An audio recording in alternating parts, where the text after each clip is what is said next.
Welcome to Spill's Conspiracy. In today's video, we're going to look at Meghan Markle and Prince Harry. What they really wanted, privacy or publicity?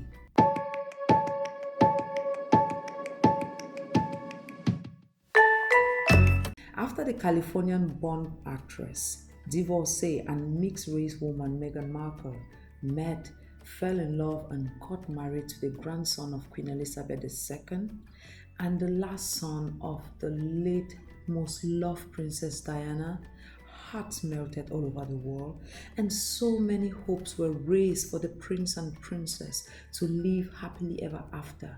Or so we thought. They announced they would step back from royal duties to lead a more private life, which was understandable. Then, boom, came an Oprah interview, and from there, everything just went downhill. So, we are going to go to part 2, which is what we call Megxit. On January 8, 2020, Prince Harry, Duke of Sussex, and Meghan, Duchess of Sussex, announced on Instagram their decision to step back as senior members of the British royal family, to split their time between the United Kingdom, North America, and become financially independent. This was dubbed Megxit because it's a portmanteau of the words Meghan and exit, and it also played on the term Brexit, which was a phenomenon which was happening globally at that time. Mainstream media was covering it, and so globally adopted, the mainstream media just globally adopted the name Megxit to indicate the exit of Meghan and the prince from Britain. Immediately after the announcement in January 2020, journalist Tom Bradby claimed that the Sussexes were told during their 6-week Christmas break, which turned into a 4-month stay at Vancouver Island in Canada, that they will not be part of a proposed slimmed-down monarchy. What this entails is that Meghan and Prince, they proposed a slimmed down monarchy to the monarchy. They wanted to take less roles and lead something about living a private life as well as doing some royal duties. But then they were informed that they will not accept such a proposal. Other concerns raised included alleged issues of racism towards Meghan. The Guardian reported that Prince Harry appeared to lay the blame on the feet of the press, the British press, of course. In a March 2021 television interview with Oprah Winfrey, Meghan and Harry said Megxit was caused by them not getting the help they sought from the royal establishment on issues such as refuting false tabloid stories about Meghan and getting her mental health help. Harry also indicated members of the family closest to the royal institution are trapped. British constitutional scholar Robert Hazel agrees and argues that the institution requires a very significant loss of human rights from some of its members. They left Britain because they want to lead a private life. But what have they been doing so far? Meghan and Harry, in claims to trying to lead a private life, have sued several press and publications. Rightfully so. If they really want to live a private life, they have a right to sue any publication that is out there spilling their business, spilling their life to the press, media, newspapers, or whoever they are selling it to. They have the right to. But this is where we have a little controversy. On the 30th of January 2020, the Independent Press Standard Organization, IPOSO, sided with the Mail on Sunday over a dispute between the Duke and the newspaper regarding an Instagram photo involving Harry, in which, according to the newspaper, elephants were in fact tranquilized and titled during a relocating process. The IPSO rejected Harry's claim that the paper's description was inaccurate or misleading. In January 2020, Harry's legal team sued Associated Newspapers Limited (ANL) for publishing a story in the Mail on Sunday claiming his working relationship with the Royal Marines had suffered post-royal departure. The newspaper subsequently accepted the claims were false and issued an apology. The prince's lawyer said the substantial damages paid by the publishers would be donated to the Invictus Games Foundation. In November 2021, Harry and Meghan's former communications secretary, Jason Knopf, sorry if I'm murdering anyone's name, I'm not British. Jason Knopf gave a statement to the court following ANL's appeal against a judge ruling that accused the media company of breaching Meghan's privacy for publishing a letter she sent to her father. Knopf mentioned the Duchess of Sussex directly gave him briefing points to share with Finding Freedom's authors amid Scooby and Caroline Duran, and added that the Duke of Duchess had welcomed the suggestion that they should conceal their involvement with the process of writing the book. But this is the catch.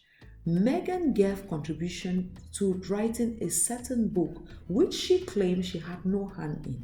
But then there were a lot of facts that came out to show that Meghan had a hand in it. How can you want privacy and you're spilling your tea to people writing books about you? It doesn't make sense. Make it make sense, Meghan. Now, ANL had previously applied to use the book in their defense, arguing that the Duke and Duchess had cooperated with the authors of the recently published book, Finding Freedom, to put out their version of certain events. Whose version? Meghan and Harry's version. In February 2022, Harry filed a libel suit in the High Court against Associated Newspaper Limited for a Mail on Sunday article which alleged he was trying to keep his legal battle against the Home Office to restore his police protection secret from the public through requesting a confidentiality order on the case. His lawyers claimed that the article questioned his willingness to pay for police protection and asked for the story to be taken down, demanding damages due to a frenzy of hostile comments that had caused considerable stress and hurt. In June 2022, Mr. Justice Nicklin ruled that parts of the article were potentially defamatory as its security arrangements after the legal battle against the Home Office began, though Nicklin rejected claims by Harry's lawyers that the article portrayed him as a liar. Further hearings are scheduled to determine whether the libel case proceeds or fails. Let me sip some tea. This pills is really hot. In October 2022, the Duke of Sussex joined Doreen Lawrence, Sir Elton John, David Furnish, Sadie Frost, and Elizabeth Hurley in launching a legal action against Associated Newspapers Limited for their alleged abhorrent criminal activity, which was said to involve listening and recording people's phone calls and daily activities, obtaining sensitive information and medical records, and accessing bank accounts and financial transactions. In a statement, ANL described the allegations as preposterous smears. Preposterous smears. But in summer 2019, before announcing their decision to step down in January 2020, Meghan and her husband were involved in talks with Jeffrey Katzenberg, the founder of the new defunct streaming platform Quibi, over a possible role in the service without gaining personal profits, but they eventually decided against joining the project. In September 2019, it was reported that the couple had hired New York-based PR firm Sunshine Sachs, which represented them until 2022. Now, in September 2020, the Sussexes signed a private commercial deal with Netflix to develop scripted and unscripted series, films, documentaries, and children programming for the streaming service. What does this mean? It implies that the Sussexes are going to spill out their own information using scripted, unscripted films and documentary, and this is the part that hurts me. Children programming for the streaming service. I thought you wanted your children to have a private life. How can you be signing deals that give a streaming service as Netflix, which is a commercial service, streaming privileges to your children or your lives and everything? Make it make sense, people. Make it make sense. Maybe I'm dumb here. Please, in the comment section, make it make sense.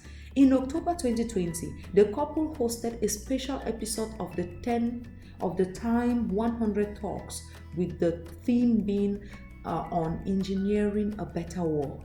In December 2020, Meghan and Harry signed a multi-year deal with Spotify to produce and host their own programs through their audio producing company Archwell Audio.